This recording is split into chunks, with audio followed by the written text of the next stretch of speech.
Herkese selam, ben Fulya. ODTÜ Endüstri Mühendisliği mezunuyum. Yakın zamanda Münih Teknik Üniversitesi'nde yüksek lisansa kabul aldım. Bugün birlikte Almanya'da yüksek lisans için yapılması gereken adımları konuşacağız. Eğer Almanya'da yüksek lisans düşünüyorsan bu seri tam sana göre. İlk adımımız UNASYS'ten VPD belgesinin alınması. Bu videoda bahsedeceğimiz başlıklar şunlar. VPD belgesi nedir? Neden alınır? Ne zaman başvurulmalıdır? Ve hangi belgelerle başvurmalıyım? Şimdi ilk önce VPD belgesinin ne olduğunu söylemek istiyorum kısaca. VPD belgesi, Alman üniversitelerin kayıtlı bulunduğu üniversite portalı UNASYS tarafından hazırlanan, Almanya'da yüksek öğrenim gerekliliklerini yerine getirdiğinizi belgeleyen bir evrak. Az önce dediğim gibi bu evrağı UNASYS portalı üstünden talep ediyorsunuz. Bu evrak sayesinde sizin bitirdiğiniz üniversite, aldığınız dersler, transkriptiniz onaylanmış oluyor ve ortalamanız Alman not sistemine dönüştürülerek bir belge oluşturuluyor sizin için. Bu belgeyi de siz başvuru sırasında okulun portalına yüklüyorsunuz. Ekran kaydı almaya çalışacağım bir yandan bilgisayardan. Umarım başarılı olabilirim. Adım adım VPD belgesi için neler yapmamız gerekiyormuş inceleyelim. Şimdi İlk önce VPD belgesine ihtiyacınız olup olmadığını görmek için programınızı web sitesinde aratıyorsunuz. Ben ilk siteye giriyorum. Bu web sitelerine programla ilgili tüm bilgilere ulaşabilirsiniz. Mesela bu benim başvurduğum program. Münih'teymiş, %100 İngilizceymiş, full time bir programmış. 4 dönemmiş ve 4.000 euroluk dönemlik ücreti varmış. Bu dönemlik ücretten ben muafım çünkü muafiyet bursuna başvurmuştum ve bana çıktı. Bu muafiyet bursuyla ilgili de bu seri içerisinde video çekeceğim. Önümüzdeki dönem başvuruları 1 Kasım 30 Kasım aralığında yapılacakmış. Burada minimum gereklilikler diye bir kısım var. İşte bir diplomanızın olması, en az 140 kredilik. Belli başlı bölümlerden mezun olmanız gerekiyor. Bazı bölümlerdeyseniz bu programa başvuramıyorsunuz. Sonra 25 kredi yönetim dersi, 10 kredi ekonomi dersi ve 15 kredi natural science dediğimiz alanlarda, işte matematik, istatistik gibi alanlarmış bunlar. Bu alanlarda dersler almış olmalısınız. İngilizcenizi kanıtlamanız gerekiyormuş. Burada bir UNASYS belgesi. Bizim şu anki inceleyeceğimiz konu bu. Diğer başlıkların hepsini de ayrıntılı bir şekilde inceleyeceğiz serimizin devamında. GMAT opsiyonel. Tuition fee olabilir diyor international'lar için. Devam ediyorum. How to apply deyip ilerliyorum. İşte entrance qualification'ları tekrar belirtmiş. Aşağıya iniyorum. Başvuru dönemi var.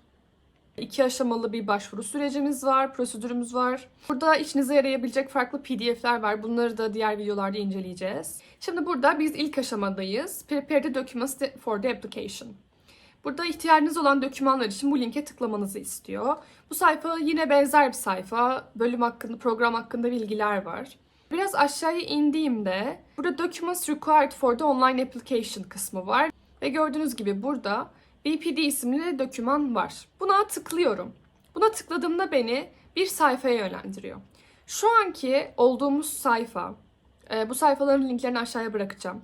Şu anki olduğumuz sayfa, ihtiyacınız olan tüm belgeler için tüm ayrıntılı bilgileri barındıran bir sayfa.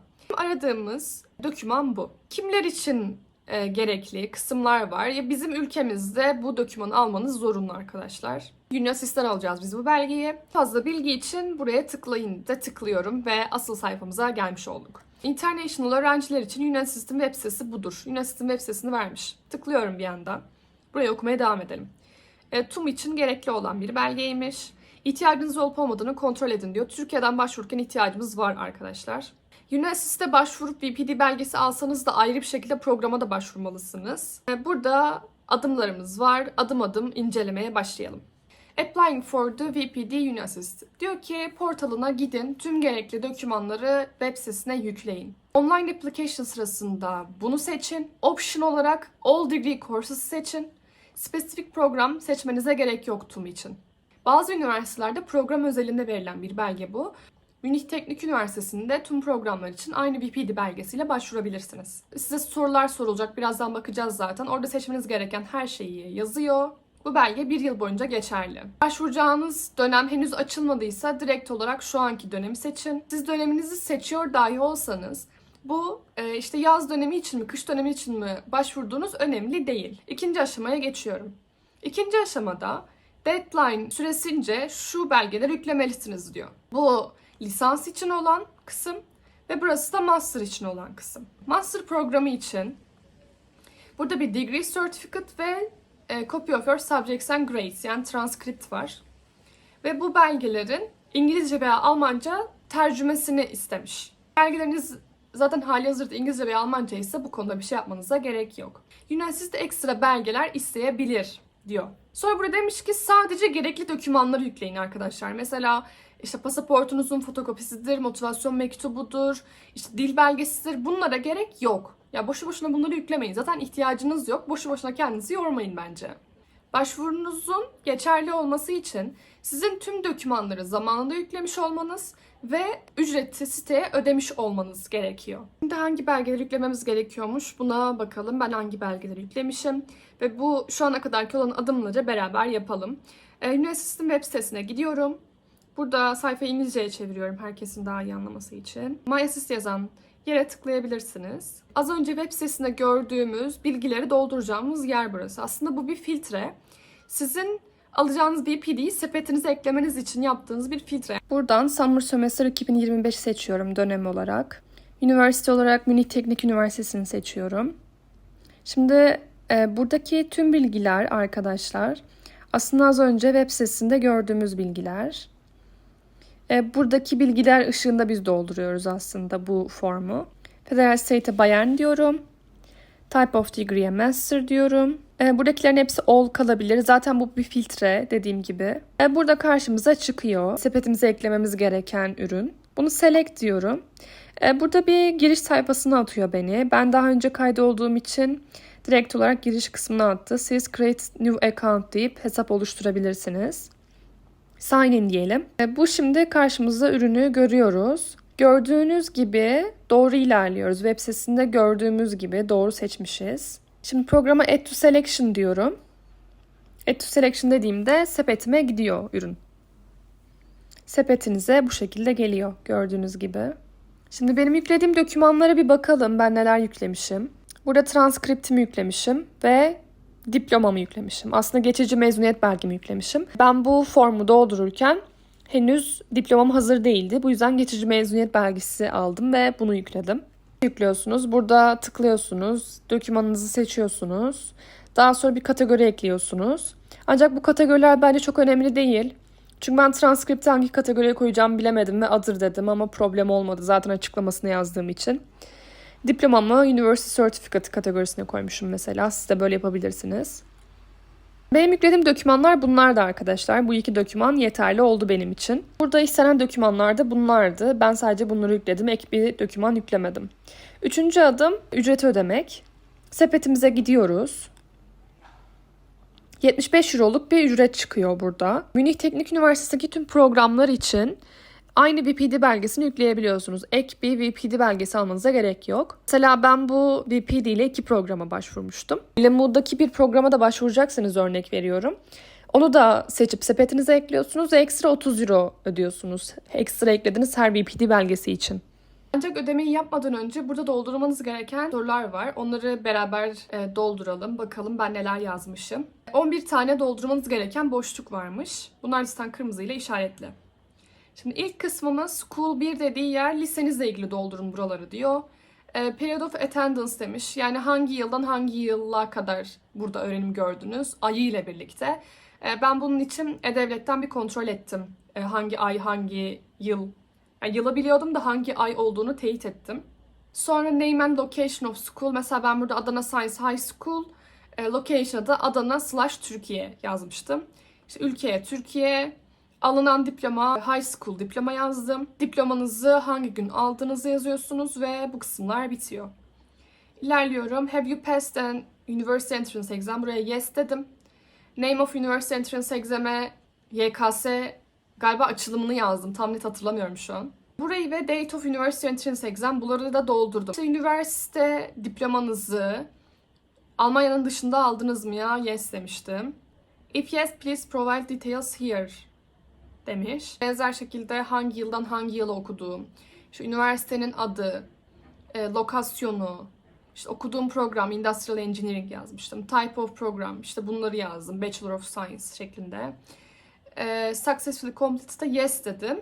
Another program kısmına da ben yan dalımı da yazdım.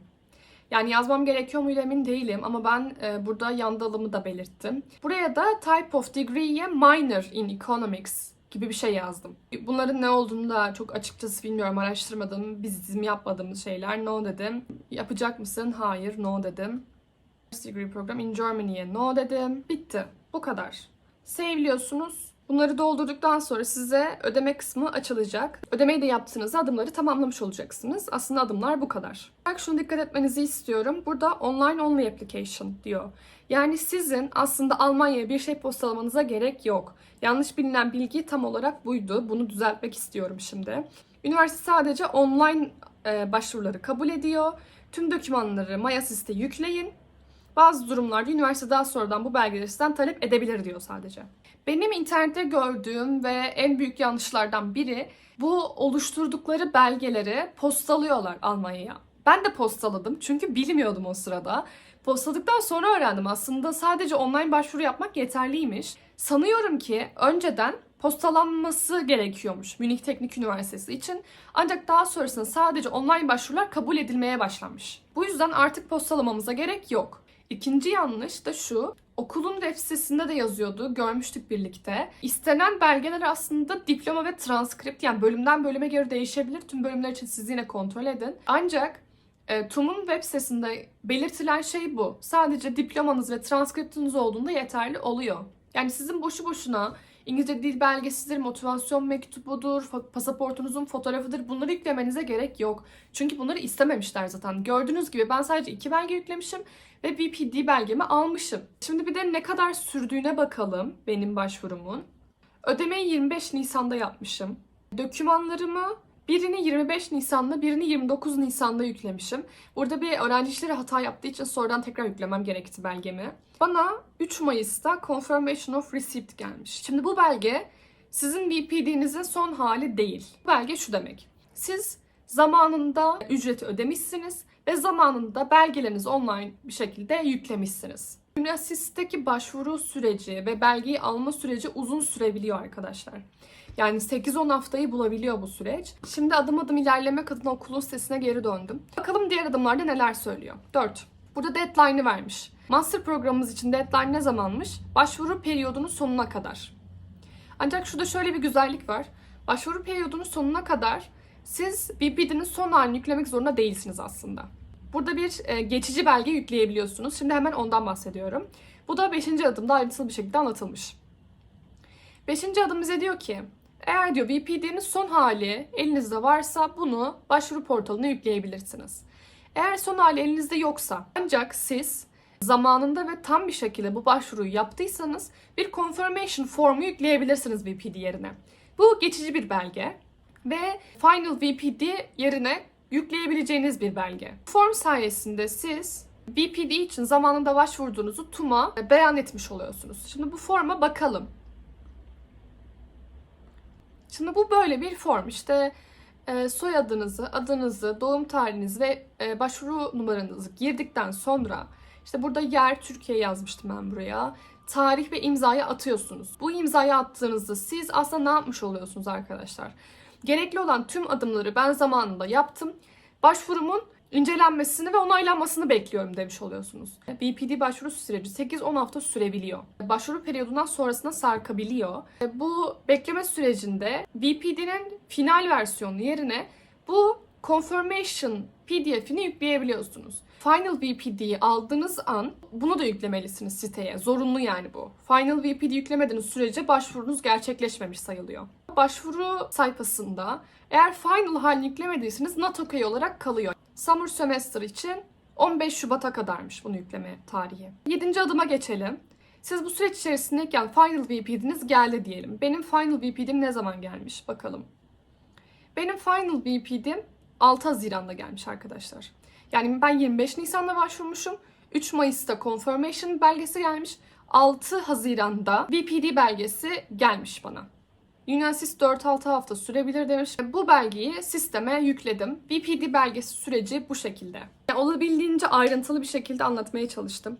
Eğer sorularınız varsa aşağıya bırakın. Hepsini cevaplamaya çalışacağım. Eğer faydalı olduysa videoyu beğenirseniz çok sevinirim.